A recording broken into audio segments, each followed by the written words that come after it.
Here I have HUAWEI Enjoy 60X, and today I'm going to show you how to record screen on this device. So to do this, firstly you have to go to the upper bar, and here you can find the button Screen Recorder. So by tapping on it once, recording starts immediately. Here you can switch your microphone, you can also move this menu. By tapping here you can also switch touches, so as you can see when it's enabled, this ball is following my finger, and if you disable it, there's no ball. When you're done recording, just tap on this middle button, and after that recording will be saved to the gallery, to the album, videos and screenshots. It will be in both of these albums.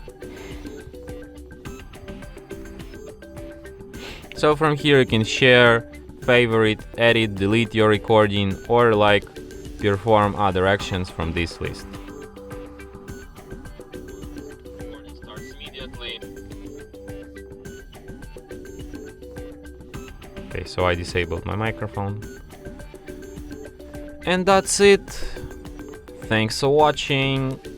If you find this tutorial useful, don't forget to hit that like button and subscribe to our channel.